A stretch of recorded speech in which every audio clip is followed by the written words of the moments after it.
Students, in the previous session, I explained about the Mendelian disorders.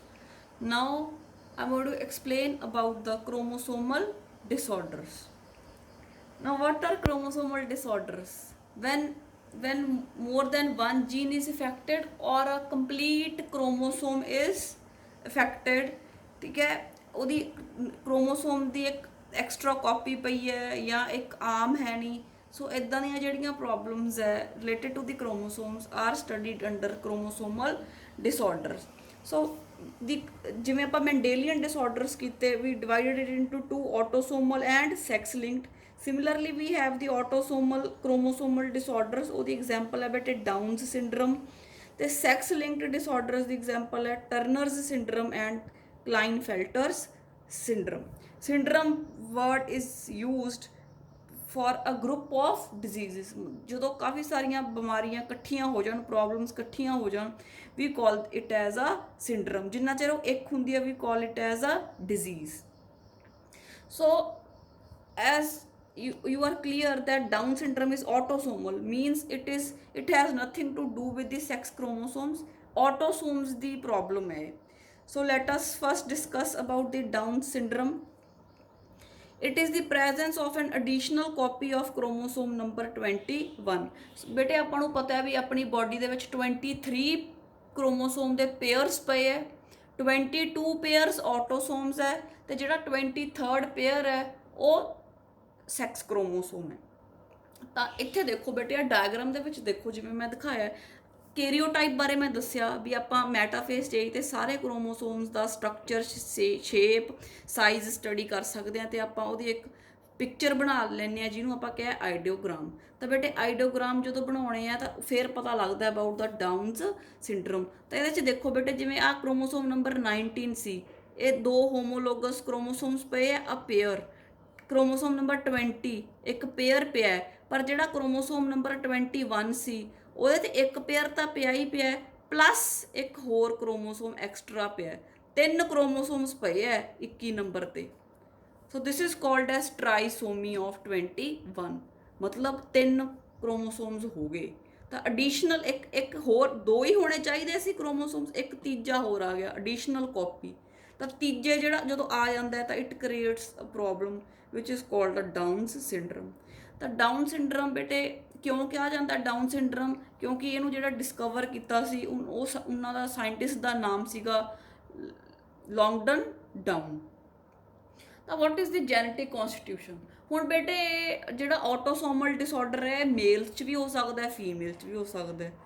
ਅਗਰ ਮੇਲ 'ਚ ਹੋਊਗਾ ਤਾਂ ਬੇਟੇ ਮੇਲ ਕੋਲੇ 45 ਆਟੋਸੋਮਸ ਹੋ ਜਾਣਗੇ. ਹੋਣੇ ਕਿੰਨੇ ਚਾਹੀਦੇ ਸੀ? 44. ਆਪਣੇ ਕੋਲੇ 44 ਆਟੋਸੋਮਸ ਹੁੰਦੇ ਆ ਤੇ 2 ਸੈਕਸ ਕ੍ਰੋਮੋਸੋਮਸ ਹੁੰਦੇ ਆ. ਹੁਣੇ ਤਾਂ 44 ਚਾਹੀਦੇ ਸੀ, ਪਰ ਮੇਲ ਕੋਲੇ ਹੋ ਗਏ 45 ਆਪਣੇ ਆਟੋਸੋਮਸ, ਕਿਉਂਕਿ ਇੱਕ ਐਕਸਟਰਾ ਕ੍ਰੋਮੋਸੋਮ ਹੈ ਜਿਹੜਾ ਉਹ ਆ ਗਿਆ 21 ਨੰਬਰ ਕ੍ਰੋਮੋਸੋਮ ਦੀ ਟ੍ਰਾਈਸੋਮੀ ਹੋ ਗਈ. ਫਿਰ ਫੀਮੇਲ, ਅਗਰ ਫੀਮੇਲ 'ਚ ਹੈ ਤਾਂ ਉਹਦੇ 'ਚ ਵੀ ਇਹੀ ਹੋਊਗਾ ਬੇਟੇ, 45 ਆਟੋਸੋਮਸ ਹੋ ਗਏ ਪਲੱਸ XX ਹੋ ਗਏ. ਨਾਓ ਵਾਈ ਦਿਸ ਹੈਪਨਸ? ਕਿਉਂ ਹੁੰਦਾ ਹੈ? ਜਦੋਂ ਬੇਟੇ ਹੋਮੋਲੋਗਸ ਕ੍ਰੋਮੋਸੋਮਸ ਨੇ ਇੱਕ ਦੂਜੇ ਕੋਲੋਂ ਸੈਪਰੇਟ ਹੋਣਾ ਹੁੰਦਾ ਡਿਊਰਿੰਗ ਸੈੱਲ ਡਿਵੀਜ਼ਨ, ਤਾਂ ਬੇਟੇ ਉਹ ਪ੍ਰੋਪਰਲੀ ਸੈਪਰੇਟ ਨਹੀਂ ਹੋ ਪਾਉਂਦੇ, ਸੈਗਰੀਗੇਟ ਨਹੀਂ ਹੋ ਪਾਉਂਦੇ. ਇਹਨੂੰ ਕਹਿੰਦੇ ਆ ਨੌਨ ਡਿਸਜੰਕਸ਼ਨ. ਤਾਂ ਜਿਹੜਾ ਡਾਊਨ ਸਿੰਡਰਮ ਹੈ ਇਹ ਹੁੰਦਾ ਕਿਉਂ ਹੈ? It arises due to non disjunction of the homologous chromosomes. ਇੱਕ ਜਿਹੜਾ ਕ੍ਰੋਮੋਸੋਮ ਹੈ ਉਹ ਐਕਸਟਰਾ ਆ ਜਾਂਦਾ ਹੈ, ਜਿਹੜਾ ਕ੍ਰੋਮੋਸੋਮ ਨੰਬਰ 21 ਹੈ. So we call it as trisomy. Next ਬੇਟੇ ਆਪਾਂ ਦੇਖਦੇ ਹਾਂ ਕਿ ਕੀ ਸਿੰਪਟਮਸ ਹੈ, ਕਿੱਦਾਂ ਦਾ ਜਿਹੜਾ ਹੈ ਇੰਡੀਵਿਜੂਅਲ ਹੁੰਦਾ ਹੈ.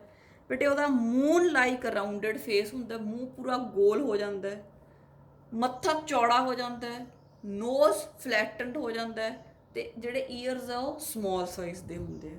ਉਹਦਾ ਮਾਊਥ ਬੇਟੇ ਪਰਮਾਨੈਂਟਲੀ ਓਪਨ ਰਹਿੰਦਾ ਹੈ ਕਿਉਂਕਿ ਟੰਗ ਦਾ ਸਾਈਜ਼ ਥੋੜਾ ਵੱਡਾ ਹੋ ਜਾਂਦਾ ਹੈ. The person has a short neck and the person is physically and mentally retarded. ਉਹਦੀ ਨਾ ਹੀ ਫਿਜ਼ੀਕਲ ਗਰੋਥ ਪ੍ਰੋਪਰ ਹੁੰਦੀ ਹੈ, ਨਾ ਹੀ ਮੈਂਟਲ ਡਿਵੈਲਪਮੈਂਟ ਹੁੰਦੀ। So next I come to the Turner syndrome. It is a genetic disorder, means we can say that genetic ਤਾਂ ਹੈਗਾ ਹੀ ਹੈ, it is related to the sex chromosomes। ਤੇ turner ਸਿੰਡਰੋਮਸ ਬੇਟੇ ਫੀਮੇਲਸ ਦੇ ਵਿੱਚ ਹੁੰਦਾ ਹੈ, so it is called the female genetic disorder. ਇਹਦੇ ਵਿੱਚ ਹੁੰਦਾ ਕੀ ਹੈ, ਨੋਰਮਲ ਜੇ ਆਪਾਂ ਦੇਖੀਏ ਤਾਂ ਜਿਹੜੀ ਫੀਮੇਲ ਹੈ ਉਹਦੇ 'ਚ 44 ਆਟੋਸੋਮਸ ਹੁੰਦੇ ਆ ਪਲੱਸ XX 2 ਸੈਕਸ ਕ੍ਰੋਮੋਸੋਮਸ ਹੁੰਦੇ ਆ। ਪਰ ਜਿਹੜੀ ਫੀਮੇਲ ਨੂੰ ਟਰਨਰ ਸਿੰਡਰਮ ਹੋ ਗਿਆ ਉਹਦੇ ਵਿੱਚ ਬੇਟੇ ਆਟੋਸੋਮਸ ਤਾਂ 44 ਰਹਿਣਗੇ, ਕਿਉਂਕਿ ਆਟੋਸੋਮਸ ਦਾ ਇਸ ਬਿਮਾਰੀ ਨਾਲ ਕੋਈ ਲੈਣਾ ਦੇਣਾ ਨਹੀਂ। ਸੈਕਸ ਕ੍ਰੋਮੋਸੋਮਸ 'ਚ ਪ੍ਰੋਬਲਮ ਹੈ ਤਾਂ ਬੇਟੇ ਉਹਦੇ ਕੋਲ ਇੱਕ ਹੀ ਐਕਸ ਕ੍ਰੋਮੋਸੋਮ ਰਹਿ ਜਾਂਦਾ, ਇੱਕ ਐਕਸ ਕ੍ਰੋਮੋਸੋਮ ਐਬਸੈਂਟ ਹੋ ਜਾਂਦਾ ਹੈ, ਗੈਪ ਹੋ ਜਾਂਦਾ, ਤਾਂ ਓਨਲੀ ਇੱਕ ਸੈਕਸ ਕ੍ਰੋਮੋਸੋਮ ਰਹਿ ਜਾਂਦਾ, ਇੱਕੋ ਐਕਸ ਰਹਿ ਜਾਂਦਾ। ਤਾਂ ਟੋਟਲ ਫੀਮੇਲ ਕੋਲੇ ਕਿੰਨੇ ਕ੍ਰੋਮੋਸੋਮ ਰਹਿ ਗਏ, 45 instead of 46। 1 X chromosome is missing, ਤਾਂ ਕਰਕੇ ਮੈਂ ਇੱਥੇ O ਜਾਂ 0 ਪਾਇਆ। So Turner syndrome is caused due to the absence of one of the X chromosomes in the females। ਫਿਰ ਹੁੰਦਾ ਕੀ ਹੈ, ਫੀਚਰਸ ਕੀ ਹੈ ਬੇਟੇ, ਹੁਣ ਜਦੋਂ ਸੈਕਸ ਕ੍ਰੋਮੋਸੋਮ ਮਿਸਿੰਗ ਹੈ ਤਾਂ ਉਸ ਤਰ੍ਹਾਂ ਦੇ ਡਿਸਆਰਡਰਸ ਹੀ ਦੇਖਣ ਨੂੰ ਮਿਲਣਗੇ। ਤਾਂ ਫੀਮੇਲ ਇਜ਼ ਸਟਰਾਈਲ, ਬੱਚੇ ਨਹੀਂ ਪੈਦਾ ਕਰ ਸਕਦੀ, with under developed breast, ovaries ਦਾ ਸਾਈਜ਼ ਬਹੁਤ ਘੱਟ ਜਾਂਦਾ ਹੈ, ਯੂਟਰਸ ਸਮੋਲ ਹੋ ਜਾਂਦਾ ਹੈ, ਓਵਰੀਜ਼ ਐਗ ਨਹੀਂ ਬਣਾ ਪਾਉਂਦੇ। ਓਵਰੀਜ਼ ਦੀ ਡਿਵੈਲਪਮੈਂਟ ਲਈ ਬੇਟੇ ਦੋਨੋਂ ਐਕਸ ਕ੍ਰੋਮੋਸੋਮਸ ਦਾ ਹੋਣਾ ਜ਼ਰੂਰੀ ਹੈ। Lack of secondary sexual characters, dwarf ਹੋਊਗੀ, ਕੱਦ ਛੋਟਾ ਹੋਊਗਾ, and mentally retarded. So this is the Turner's syndrome. So Turner syndrome 'ਚ ਬੇਟੇ ਆਪਾਂ ਕਿਹਾ ਵੀ ਜਿਹੜਾ ਹੈ ਐਕਸ ਕ੍ਰੋਮੋਸੋਮ ਇੱਕੋ ਹੀ ਰਹਿ ਜਾਂਦਾ, so this is called also called as monosomy. Down syndrome 'ਚ ਆਪਾਂ ਕਿਹਾ ਟਰਾਈਸੋਮੀ ਮਤਲਬ 3 ਹੋ ਗਏ, tri means 3, mono means single, ਕਿ ਜਿਹੜਾ ਐਕਸ ਕ੍ਰੋਮੋਸੋਮ ਸੀ ਉਹ ਇੱਕ ਹੀ ਰਹਿ ਗਿਆ। So Turner syndrome is due to the monosomy. So now students, the third one is the Klinefelter's syndrome and it affects the males, so it is called the male genetic disorder। This is caused due to the presence of an additional copy of X chromosome in males। ਹੁਣ ਬੰਦੇ 'ਚ ਹੋਣੇ ਤਾਂ 46 chromosome ਚਾਹੀਦੇ ਸੀ, ਪਰ ਜਿਹਨੂੰ ਕਲਾਈਨਫੈਲਟਰ syndrome ਹੋ ਗਿਆ ਉਹਦੇ 'ਚ ਹੋ ਜਾਣਗੇ 47। 44 ਆਟੋਸੋਮਸ, ਇੱਕ XY ਤਾਂ ਹੋਣਾ ਚਾਹੀਦਾ ਸੀ, ਤੇ ਇੱਕ ਐਕਸ ਹੈ ਜਿਹੜਾ ਉਹ ਐਕਸਟਰਾ ਆ ਜਾਂਦਾ, ਟੋਟਲ 47 ਕ੍ਰੋਮੋਸੋਮ ਹੋ ਜਾਂਦੇ ਆ ਆਦਮੀ ਦੇ ਵਿੱਚ।